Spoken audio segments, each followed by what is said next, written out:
If you've ever dreamed of a career carving, cutting, and creating amazing modern metalwork for child's play, the highway or the skyway, stay tuned next for Road Trip.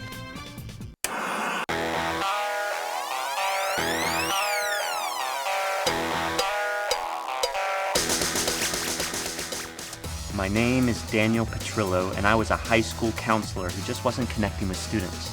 Then it hit me. The best way to teach them is to show them. So I came up with an idea. Once a week, hit the road. Visit schools that teach new skills, professionals who've loved their jobs. Expose these young people to the kinds of 21st century opportunities their parents never dreamed of, and then share what we've learned with the rest of the school. These road trips are about finding your path in life, harnessing your individuality, getting down to what is uniquely you, and then sharing it with others. Lessons that everyone needs in life, including me.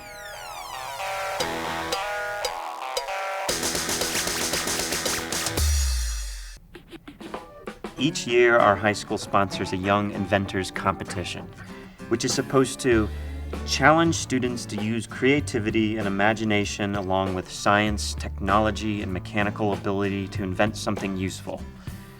Up until last year, the lucky winner got a $10 trophy and a firm handshake from our principal, Dr. Terrell.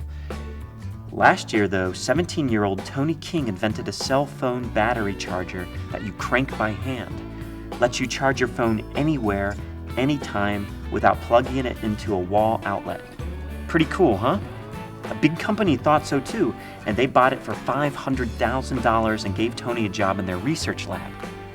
We expected Tony's success to inspire this year's crop of young inventors, and it did, but not in a good way. I call my device the hands-free cell holder. It allows you to talk hands-free all day. It's easy and fun.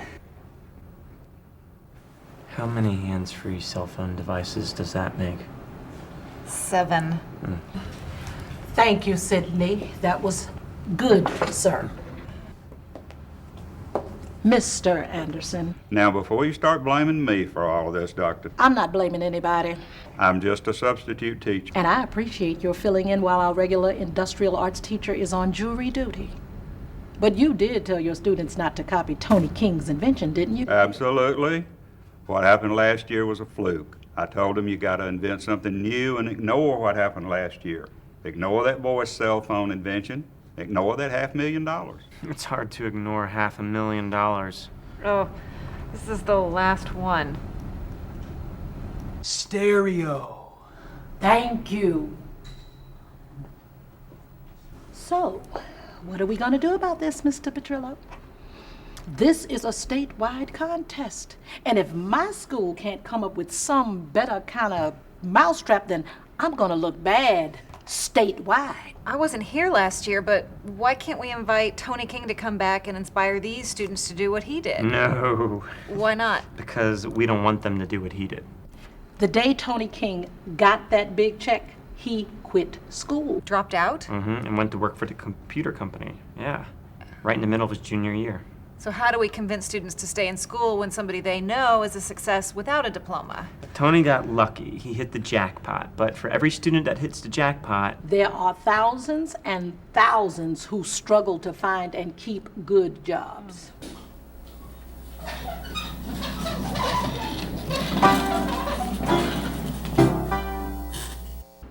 Behold, you're about to witness the most amazing invention of this or any other lifetime. I have combined into one spectacular device. I told you, Will. You're the principal's nephew. There's a rule. None of that will matter once you see my invention. 30 seconds of your life is all I ask for. Does it have anything to do with cell phones? No, ma'am. Proceed. I have combined into one spectacular device. Man's 2 greatest inventions. Music and the internal combustion engine. It's wonderful, it's marvelous. It's over if you don't get on with it. I bring you the gasoline-powered piano. Just build a handy 16-gallon tank with lead-free octane, crank her up,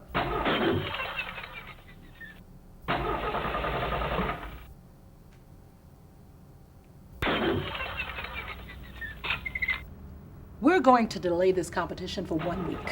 What good will that do? It'll give us time to show these young people how to use their hands and their brains to create useful things, and show them that staying in school is the best road to success. Not the only road, but the best road. How do we do that? I think we're going on a road trip. Nope. No. Nope. We're going on 3 road trips. I'll divide our contestants into 3 groups. There's an excellent machine tool technology program at West Central Technical College in Carrollton, Georgia. That's their phone number, Mr. Anderson. You take group number 1. What about transportation? Rent something.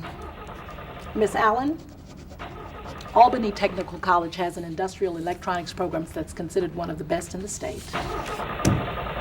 That's it, Will. Thank you. Won't be long now. And Mr. Petrillo, your group will check out the heart of Georgia Technical College. Where's that?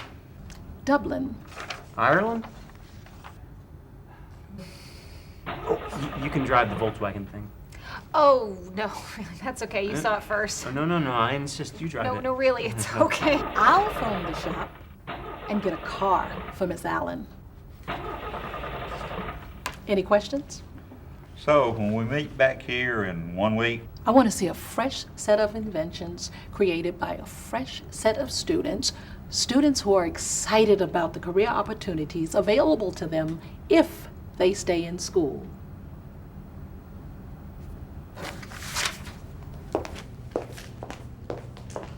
No pressure.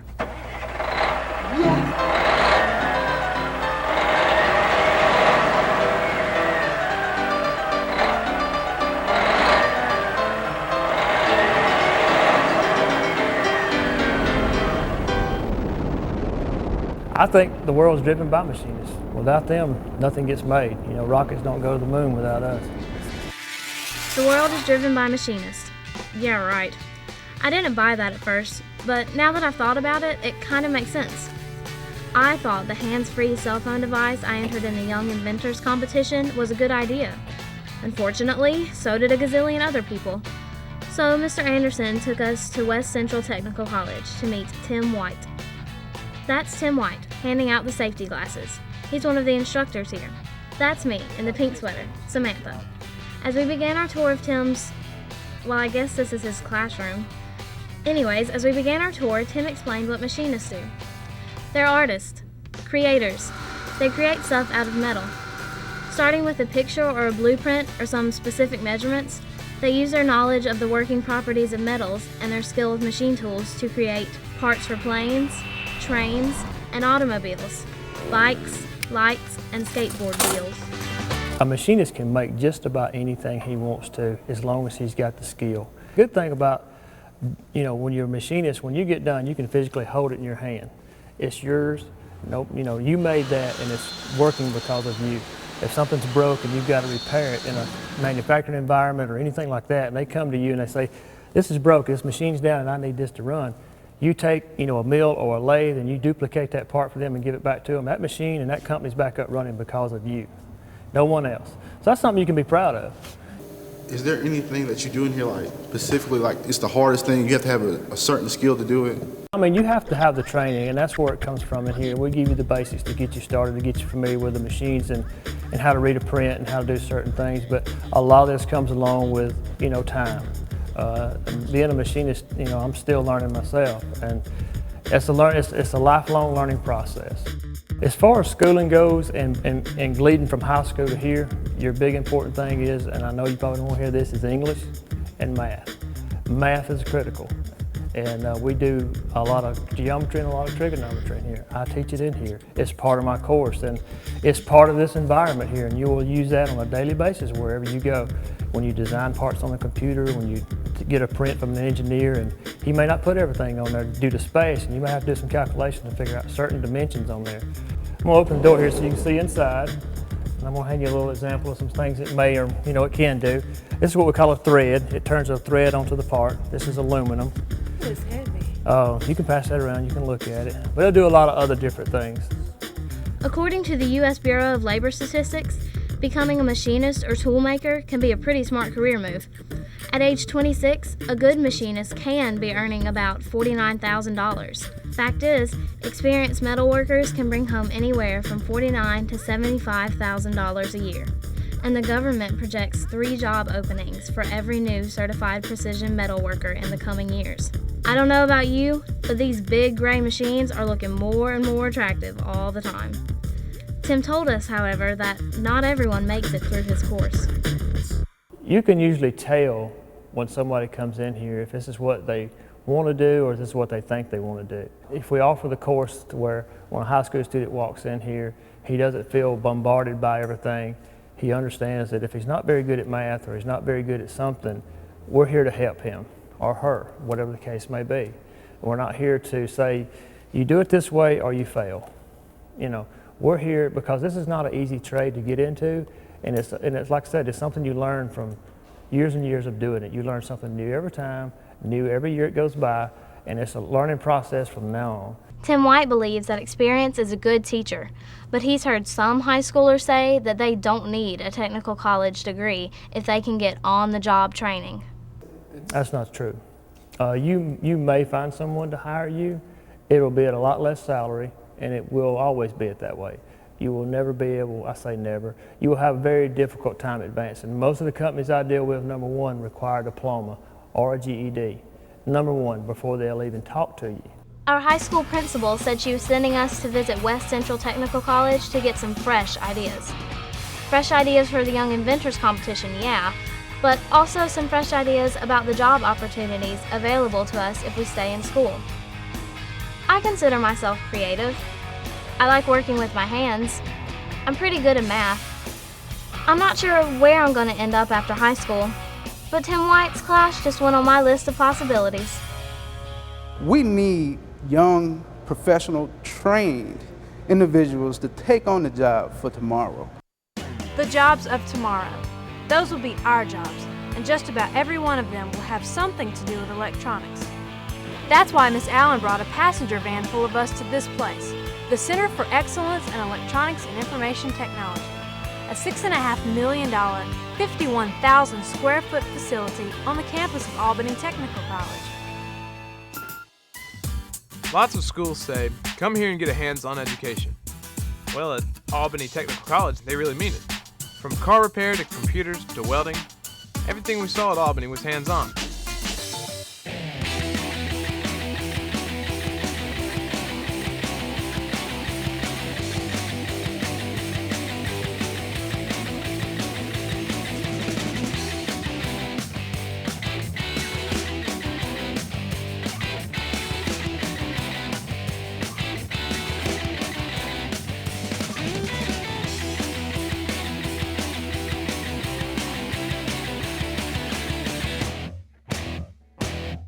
The Industrial Electrical Technology program starts off by teaching you the basics of working with electricity in residential, commercial, and industrial settings. Then you move on to more complicated skills and practices as you go along. Why is becoming an electronic technician such a good job today? Because factory owners, doctors, airplane pilots, just about everyone needs well-trained professionals to install, maintain, and repair electronic equipment. Albany Technical College places 98% of its graduates into jobs. That's an amazing track record. We work along with manufacturers, Miller Brewing, Cooper Tire. They donate a lot of equipment for us to teach students so they can come aboard on their jobs to feel right in. They help them keep a workforce, keep the factories up and running. Like many of the technical colleges in Georgia, Albany has working relationships with many large companies. Companies that know they can trust the training that this school offers. That means that when a local company has an opening for an electric technician, many times they come straight to Albany Technical College to fill the job. A large new facility, instructors who really care about their students, first-rate equipment, and a 98% job placement rate for graduates.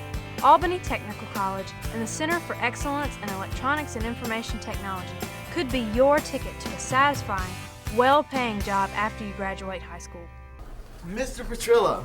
Oh, hey, Will. Look, I really can't talk right now. Ms. Allen and Mr. Anderson have already left on their road trips, and I'm just getting away right now. I wanted to show you my new invention. Will, You're ineligible. Do you know what that means? You're the principal's nephew. I invent for the sheer joy of invention. That's great. I've invented something to help my Aunt Felicia. Help her do what? Well, Aunt Felicia has a DVD player, but she never uses it because she doesn't know how to hook it up to the TV. So what's your invention? A do-it-yourself DVD on how to hook up a DVD player. It's when she needs to watch a DVD, all she does is stick this in and it will show her step by step how to set up. And how is she supposed to watch the DVD if she can't hook up her DVD player? Uncle Fuzz will hook it up for her. And why would she need the DVD? Look, Will, you really want to help your aunt? Why don't you invent something useful, something practical, like, that's her new car, right? Right. See how the windows are rolled down? Why don't you invent something that would automatically roll up the windows when it begins to rain, help her from running out and getting wet? Yeah. You like that idea? Go for it. I'll need something that will sit on top of the car, that's sensitive to rain. Plastic. Invisible see-through plastic that triggers the electric windows when it gets wet. Makes them shoot up fast. Shoot, all four of them. Shoot, shoot, shoot, shoot. That's great. Good luck. Mr. Petrillo, what are they using the airbags to make them inflate so fast? Gunpowder, I think. Gunpowder. Gunpowder. Once upon a time, the state of Georgia was dotted with these: factories, smokestacks, warehouses. Men and women working hard to transform raw materials into finished goods. But today, many of the big companies, for example, that make shirts and blue jeans and stuff like that, have taken their plants out of Georgia, out of the country, in order to save money. Because we have gone out to other countries for manufacturing, it's lost a lot of people their jobs here. So what you end up with is a lot of people who don't have jobs and need to be retrained. Kathy Lindsay is an instructor at the Heart of Georgia Technical College in Dublin, Georgia. Mr. Petrillo brought a group of us down here to talk to her because, in his words, she knows CATIA. Okay, see, it works out. Yeah. Okay. CATIA, C-A-T-I-A, stands for Computer-Aided Three-Dimensional Interactive Application. It's software, kind of like the AutoCAD software that some high schools use in their industrial design classes. But they don't really make that transition. They really don't know what they can do with that when they get out of high school. And they come out and they go, well, I really enjoyed that, but what do you do with it? And no one really translates that to them. So if they'll just hold on and go ahead and get into the CATIA program, they'll see where real-world type of 3D drawing comes into play in manufacturing. In Kathy Lindsay's class, students learn how to use CATIA to design things large and small, from rocket ships to car parts to electronics, even clothes. Smaller parts that must be a special size and shape, are reproduced in 3D plastic so that they can be studied and improved. While students learn how to design engine parts on one side of the Heart of Georgia campus, not far away they're learning how to put those parts together and make them work. One of the first things you do in learning the situation is talk to the operator. If you enjoy working with your hands and don't mind making good money while doing it, check out the Diesel Equipment Technology program at Heart of Georgia Technical College. Diesel engines have powered America's trucks, buses, and construction vehicles for years, mainly because they deliver more power, are more efficient, and are more durable than gasoline-burning engines. Everybody depends on diesel engines somehow. That's why so many businesses need diesel equipment technicians, well-trained diesel equipment technicians. Diesel technicians handle all kinds of repairs. Depending on where they work, they may have to fix the electrical system on a steam shovel or troubleshoot engine problems on a tugboat. Becoming a diesel technician can be rewarding, but you need to understand that this is one job that requires you to keep learning after graduation. Engineers are continually improving the way diesel engines perform and operate. So even after you go to work for someone, you'll need to update your skills every couple of years in order to keep up. Just knowing how to actually do the mechanics of it and work on it is no longer good enough. You have to know how to troubleshoot. You have to be able to understand the electronics and be able to hook to a computer, because everything is read through one ECM. It's like a centralized brain. And coming to the school, we break it down in different classes, step by step, and we do have one computer class that tries to help you to basically networking. is what the trucks are doing nowadays. It doesn't just matter if it has fuel, it has to have the brain work on every component of the truck. Keeping up, staying on top of new developments and new ways of doing things, that's part of having a good work ethic. And having good work ethics are stressed every day in Mr. Marion Hall's diesel technology class. And we stress work ethics. Well, work ethics, if you're not going to be there, you're not going to have a job. And if you don't do a good job, you're not going to keep it long. And if you don't work and progress, you're not going to progress in pay scale. You know, I'd much more prefer a student who might not totally comprehend everything, but is willing to learn and willing to, go that extra mile than one who knows everything, who's never going to be here because they're not reliable, they're not dependable. You don't have to have a 4-year degree to make a good living, but you have to have a skill, because you're going to have to do it for the rest of your life, and you have to do it 8 hours a day until the time you're 65 years old. Find something you really like, and then pursue that. Don't get pigeonholed, and don't think that because you weren't all that good in mathematics in high school or you struggled in some areas that it's over for you, because it's not. When you come into a tech school, they'll teach you real-world mathematics, and you'll see people just bud. They'll learn why they have to know about trigonometry and angles and cylinders, and it really finally clicks for them. So you don't have to be an engineer, but you have to get a skill in order to be able to get out there and make a good living.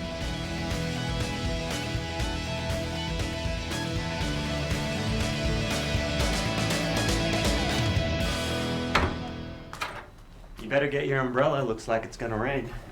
Those look pretty dark out there. Hey, Tony. Mr. P. So how's the fast-paced, high-dollar world of supercomputers treating you? Tony wants to come back. To school? Really? As I was saying, you will have to catch up on some classes. That probably will mean summer school. I understand. You will re-enter as a junior, not a senior. You realize that. All your friends are seniors. They've passed you by. Not graduating with my buddies doesn't bother me that much. I want to catch up. What happened to the job, Tony? Long story long.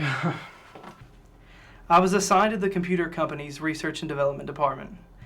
Anyway, I was there a week before they discovered I didn't have a diploma or a GED. I had to quit. It's policy. They don't hire dropouts. Yeah, a lot of companies have that policy. Well, that happened a year ago. Why did it take you so long to decide to come back? It took you a year to spend that $500,000, right? Well, between taxes, moving into my own place, buying every video game ever made, raking a Porsche, and keeping up with all the high-maintenance girlfriends I suddenly had after they saw me holding up that check in the newspaper. You're back now living with your parents. Yep. Me? I'm going to get my diploma. And then, maybe some extra training too. And then I'm going to go back to that research lab. Good for you. Oh, speaking of inventions, Mr. Anderson emailed me an updated list of the new inventions his students came up with. Brakes for shopping carts that keep them from going downhill. Good idea. A 2-seated piano bench that moves side to side so student and teacher can sit next to but not bump into each other. A shovel whose center is replaced by a screen to help sift rocks and gravel from the dirt in the garden. These are very good ideas. And the rest of the ideas are very clever. Those road trips paid off. Mr. Petrillo. Well, you know better than to barge in like that. Sorry, I wanted to show Mr. Petrillo something. Oh, hey, Tony. Out here. I did it. What? It's about to rain. Look, Aunt Felicia's car. Will, my windows are down. Be a good boy. Run out and roll them up for me. They'll roll up by themselves thanks to my new invention, which I installed in your car last night while you and Uncle Fuzz were watching Forrest Gump on television again. You installed something on my car? My new car? It was Mr. Petrillo's idea. Oh, it was it? Soon as it begins to rain, you'll see something. Like wet seat covers? No, be patient. Will, have you tested this out yet? Once. Did it work? Almost. What do you mean, almost? The windows only went up halfway, and too slow, too. Gunpowder just wasn't strong enough. Gunpowder? What did you use instead of gunpowder? Some chemical I read about on the internet. 2 parts nitric acid and 3 parts sulfuric acid, which I then submerged in a salt ice bath. Which created glycerol. You know what he's talking about. Sure. Brace yourself, Aunt Felicia. You're in for a big surprise. That's nitroglycerin.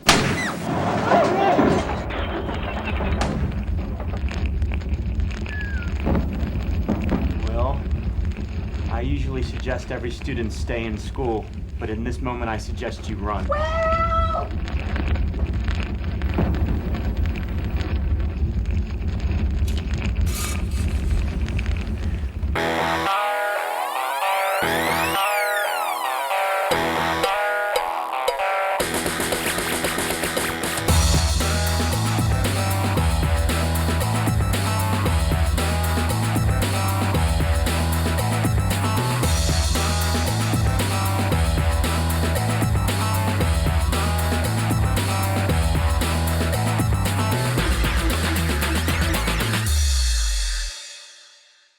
To learn more about the schools featured in this episode of Road Trip, go to their individual websites or visit www.dtae.org.